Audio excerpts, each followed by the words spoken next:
Eto na mga kabayan, naglaglaga na. Naglabas ng pahayag si dating ako Bicol Representative Saldico sa gitna ng pagkakadawit sa kanya sa korupsyon sa mga proyekto ng Department of Public Works and Highways o DPWH. Para sa bawat Pilipino, alam ko na buo ang galit nyo sa akin ngayon. Matagal ako hindi nagsalita dahil may direktang utos sa akin na huwag nang bumalik ng Pilipinas at manahimik na lang, saad niya sa isang video statement. Aniya, si Leyte Representative Martin Romualdez umano ang nag-utos sa kanya na manatili sa abroad at huwag nang bumalik ng Pilipinas. Naku po mga kababayan, ano ang masasabi nyo dito sa naging statement ni dating ako Bicol Party List o Representative Saldico? Talaga bang naglaglaga na ang mga opisyalang pamahalaan? Baka mamaya mapunta na yan kay Pangulong Bongbong Marcos Jr. na itinuturo na siya ang pinakapinuno at mastermind ng malawakang korupsyon sa ating bansa. Pakicomment nyo po ang inyong mga reaksyon at opinion dito sa bidyong ito. Ang nag-deliver papunta sa bahay nila Pangulong Bongbong Marcos at Speaker Martin Romualdez mag-insert o magpasok ng 100 billion worth of projects sa BICAM. Sana po ay hindi nila ako mapatay bago ko mailabas ang lahat. Patay na. Ginawa ko lang ang utos sa akin, pero ngayon, handa na akong harapin ang lahat. Ginagamit ng administrasyon ang buong resources ng bansa para tumahimik ako. That he will shoot me if I will talk. Ayan. Gagamitin ako bilang panakipbutas sa kanilang kampanya laban sa korupsyon. Hindi na ako mananahimik, ilalabas ko ang lahat ng katotohanan. May resibo, may ebidensya, at may pangalan. Para sa bawat Pilipino, alam ko na buo ang galit ninyo sa akin ngayon. Nauunawaan ko rin kung bakit, lalo na at malaki ang halagang nakataya. Pero bago kayo humusga, hayaan ninyong ipaliwanag ko ang buong katotohanan. Matagal akong hindi nagsalita dahil may direktang utos sa akin. Huwag nang bumalik ng Pilipinas at manahimik na lamang. Umalis ako noong July 19, 2025 para sa aking medical check-up. Nakaplanong bumalik pagkatapos ng SONA ni Pangulo. Pero habang papauwi na ako, tinawagan ako ni dating Speaker Martin Romualdez at sinabihan, "Stay out of the country. You will be well taken care of as instructed by the President." Nasa ibang bansa pa naman. Noon naniniwala pa ako sa kanila. Nasa ibang bansa. Kaya't hindi ako bumalik. Tumikom ang aking bibig, sumunod ako, pero ang hindi ko alam, ang ibig pala nilang sabihin sa aalagaan ka namin ay gagamitin ako bilang panakipbutas sa kanilang kampanya laban sa korupsyon. Ginawa nila akong poster boy ng kanilang sariling kasinungalingan. Ngayon, hindi na ako mananahimik, ilalabas ko ang lahat ng katotohanan.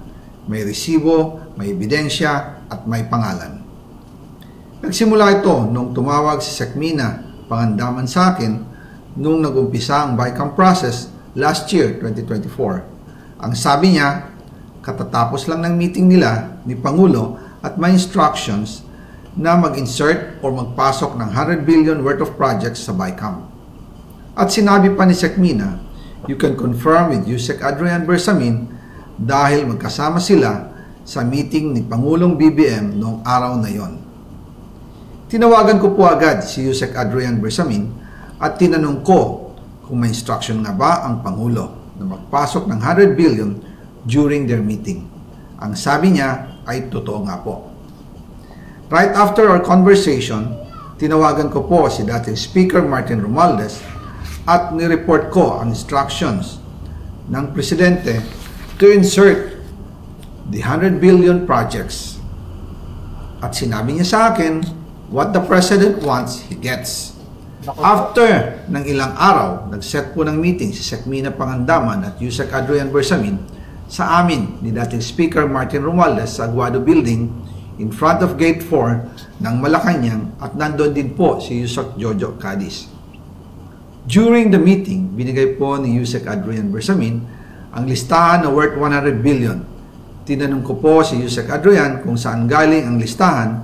Ang sagot niya, galing kay PBBM mismo at binigay niya ito mula sa brown leather bag. Nung sinabi po ni Yusek Adrian Bersamin yung brown leather bag, naalala ko noong nasa Singapore kami right after the elections of May 2022 sa Hilton Hotel, kami ni dating Speaker Martin and PBBM habang pauwi at pabalik ng Pilipinas, hinabol ng PSG ang brown leather bag at ang sabi ni PBBM, maiwan na lahat, wag lang ang brown leather bag. Nako po. Kaya naniwala ako na utos talaga ito ng Pangulo. Pagkatapos ng ilang araw, I informed sina dating Speaker Martin Romualdez, Sekmina Pangandaman, Yusek Adrian Bersamin, and Yusek Jojo Cadiz na kung pwede 50 billion lang ang ipasok sa program funds dahil so sobra ang DPWH funds versus sa DepEd. In practice, hindi pwede na mas malaki ang budget ng DPWH kaysa edukasyon. And yung balance na 50 billion, ilagay na lang sa unprogram funds for the 2025 budget.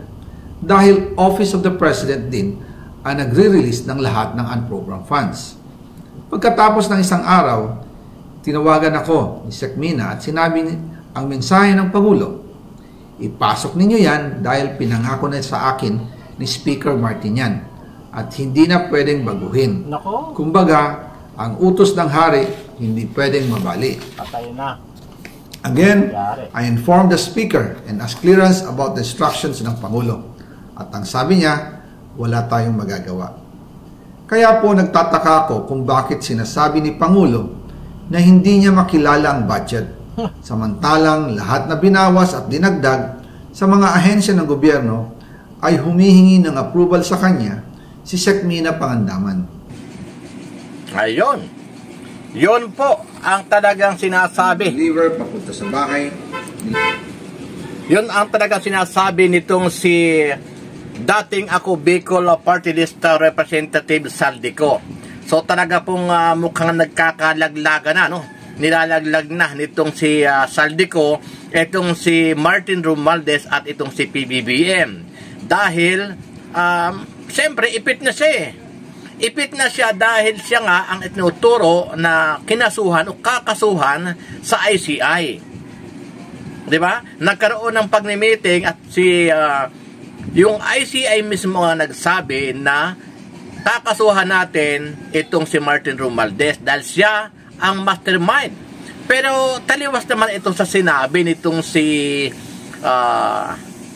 Saldico na ito po kapapasok ng nabalita ha, 1 oras lang po ang nakakalipas ngayong araw po yan, November 14, 2025. Sabi nga ni Saldico, sa tagal kong pananahimik, ngayon lang ako magsasalita.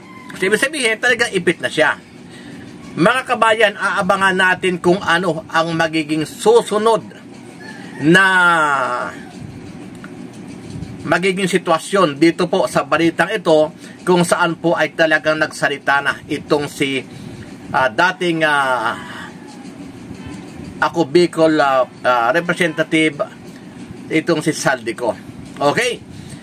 Sana ay matumbok na talaga at sana malaman na ng taong bayan kung sino talaga ang mastermind dyan sa mga anomalyang flood control project na yan. Bagamat may mga haka-haka po ang ating mga kababayan na talagang tinutumbok talaga ang Pangulo. Dahil siyempre, siya ang pumirma, sa kanya dumaan yung BICAM at siyempre, siya ang nag-approve eh. Tapos niya sasabihin, sabi ni PBBM, wala daw siyang alam. Kaya nga itong, kung matatandaan natin mga kababayan, wala itong si dating Governor Luis Chavez Singson ng Ilocos. Sabi niya, imposibleng wala kang alam dyan, ikaw ang Pangulo, hindi mo alam kung ano nangyari sa BICAM, bakit nakalusot yung budget na napakalaki. Oh, di ba? Pero todo deny pa rin. Siyempre, Pangulo eh. Lahat ay gagawin nila. Sabi nga nitong si Saldico, yan, makikita natin, namayat. Namayat si Saldico, kita natin, Nagulat nga ako nung biglang may plus report eh. So, ibig sabihin, siguro talagang dinigdim ni Saldico. Ngayon, talagang ipit na siya, hindi na niya napigilan ng kanyang sarili, talagang nagsalita na siya.